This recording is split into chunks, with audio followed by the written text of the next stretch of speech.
Welcome back to Bull Sessions here on 680 KFEQ. Got a question that you want Brad to answer on the show? Got an idea for the show? Email the guys at bull@willcross.net. Now, here's Randy Baker and agronomist Brad Law. Brad, we're back again with Frank. We are. Yes. We're learning about markets. Did you hear that about puts? Yes. It's not putting the grain in the truck and calling the elevator for puts and calls. It's not. We're getting educated here. I know. I'm listening. Okay. I'm listening. Frank's going to stay on with us. We was going to do the full third segment with him, but I want to hear more, don't you? Yes. I'm one of those farmers with dirt under my fingernails. You're cleaning them out with a pocket knife. I got my old pocket knife out, and I'm cleaning that dirt out. Okay. Because I need to listen to this because I listed my examples earlier when I sold grain, and then when I delivered it, it was for more than what I sold it for, and that was not a fun trip. Sure.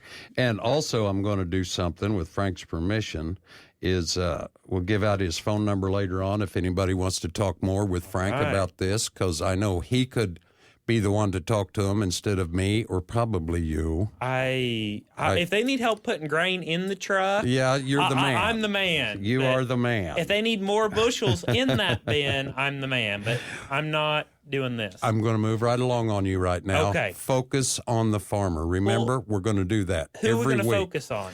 We've got some wonderful people. Okay. Do I know up them? by Atlantis Grove. Do you know Bob Birdsell? Yes, I know Bob Birdsell. What do you think of him?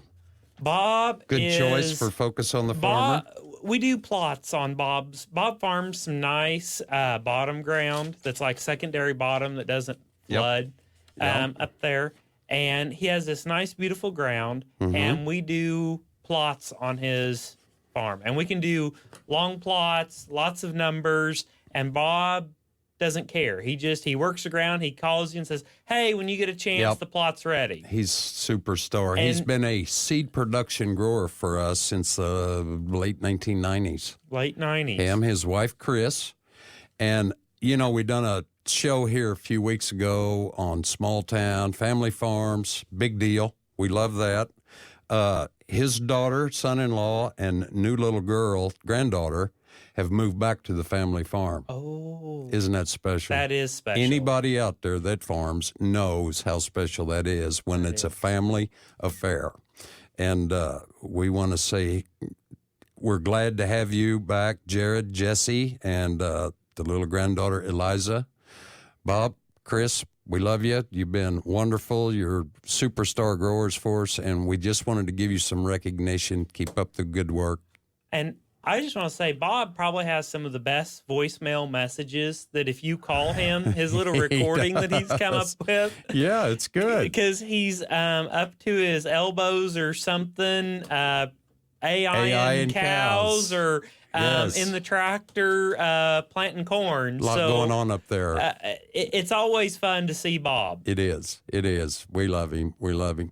But, too, we love Frank, too, and we want to get him back in here. Well, real quick, guys, I wanted to butt in here and say if somebody out there has somebody in their life, a father, a son, a brother, whoever it is. A good neighbor, maybe? Exactly. It could be a neighbor, could be a wife, it could be anybody. You want to nominate somebody for the Focus on the Farmer, then you can email Brad at bull@willcross.net. There you go, bull@willcross.net. Let us know who they are, where they're from, why they deserve it, and we'd love to hear from you guys. Awesome. Thanks, Miles, for putting that in there, because I tend to forget things.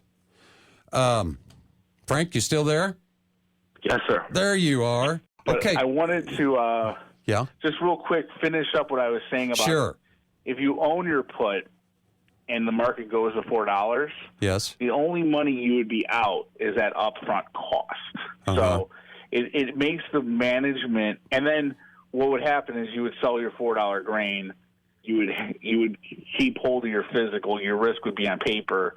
You would lose 8 cents, but in the rally higher, you would net 42 more cents on your grain versus selling it at the elevator at $3.50. So that's kind of just how it works. It's transferring your risk from the field to paper while you still own and manage your cash grain.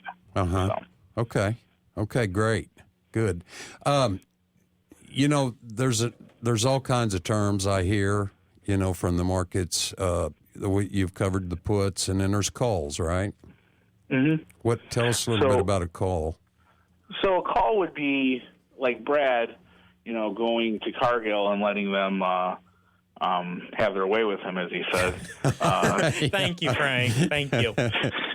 That was several years old, and it still hurts. Now, let's say what he had done is he made his sale with Cargill. If he had then called, let's say he called me and said, Frank, I just made a sale to Cargill, and I may have but I'm screwed nervous up about the price going up. Well, he can call me and buy a call or buy a future, either way. And what happens is that he's re-owning his production on paper. So you would only do it on bushels you sold, that you were still confident that the market had more upside.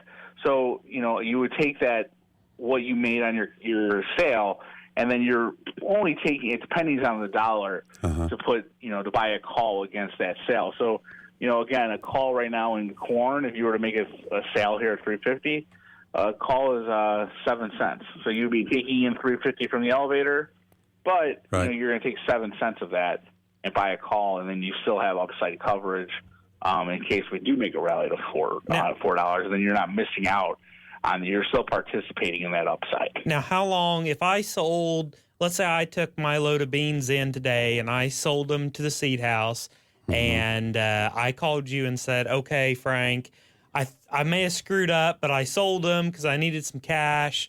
What can you do to protect me? This is something you could do to protect the upside if the market goes up, and how long could we protect it? Well, the great thing about the market, the board, for lack of a better term, is it's really custom. You can customize it to your needs. So you could buy a futures, like we said. You could buy it in January. You could buy it in July. You could buy November of next year. It's really what you need. In the options market, it's the same story. You can buy 23 days of coverage right now. Let's say you needed to buy May. You would have 170 days of upside coverage. If you needed SEP, you would have 296 days of coverage. And the only caveat to that is time. So you have to pay a premium on the time. So, again, to use our corn, our 350 example, right now a December corn call that's going to give you 24 days of coverage to the upside is going to cost you, like I said, around 7 cents. But now let's move out to, July of this year. An at-the-money call, which would be around 370, is going to cost you 27 cents. But that's the difference between having 23 days of coverage versus 234 days of upside coverage. So there is a premium on that. And the way I tend to look at it is it's kind of like the carry in the market.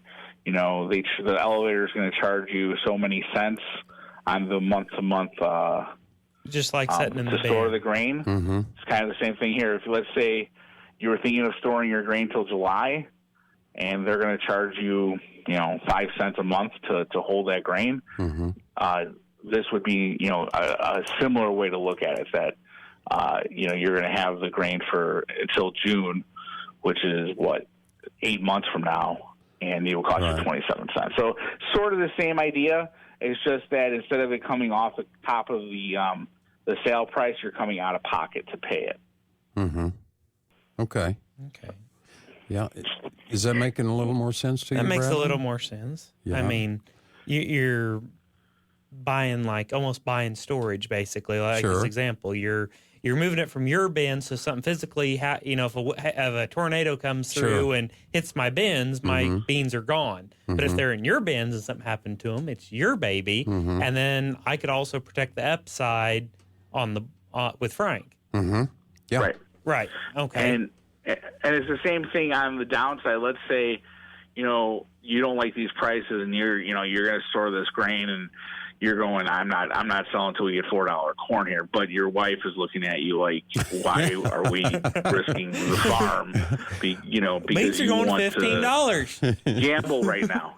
Well, then you would buy your puts, and at least then if we go to $3, she's not going to be mad at you that, we let 50 cents slide through our fingers, that you at least have cover. You'd have the grain in the bin, but at least you'd move that risk from the field to paper.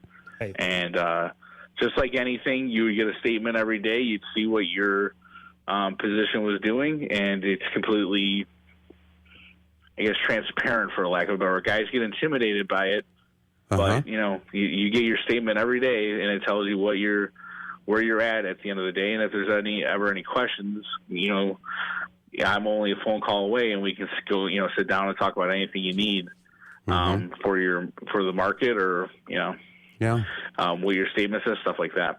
Sounds good. Frank, do you mind if we give your phone number out on the air? Oh, no, I would love that. Okay. They can reach you, Frank LaPlaca, Imperial Futures, at 773-351-4373. That's 773-351-4373. That's correct, right, Frank? That's the number I've got for you. That's one number, and then so that would be my cell, which is totally fine. I have it with me all times. And then the office number would be 847-430-3688. That's 847-430-3688. So either number would be completely appropriate to reach me at. All right, buddy. Frank, we want to have you back on the show again here soon. Will you come back? Absolutely. We're going to have to start wrapping up, but we've really enjoyed talking to you, and I know you're a wealth of information, and we want to have you come back soon, okay? All right, thank you. Okay, buddy. You got to get to your Bible verse, Randy. I do. You're going to have people mad if you don't. I do. My Bible verse today, Bradley, is Ecclesiastes 11:1-2. It's short, but it kind of talks of investing. Okay. It's called The Value of Diligence, and it says, "Cast your bread upon the waters, for you will find it after many days. Give a serving to 7 or also to 8, for you do not know what evil will be on the earth." That's just a verse kind of talking about diversification. Nice. I think our time's just about up here. We're going to cut her short. We got to go. We'll see you next week here on Bull Sessions on 680 KFEQ. Thanks for joining us for Bull Sessions, brought to you by Willcross Seed. Randy and Brad will be back next Saturday morning, tackling more topics from farming to livestock, soil to seed, farm equipment to rural life. So be sure to join us next Saturday morning, same time for Bull Sessions, right here on 680 KFEQ.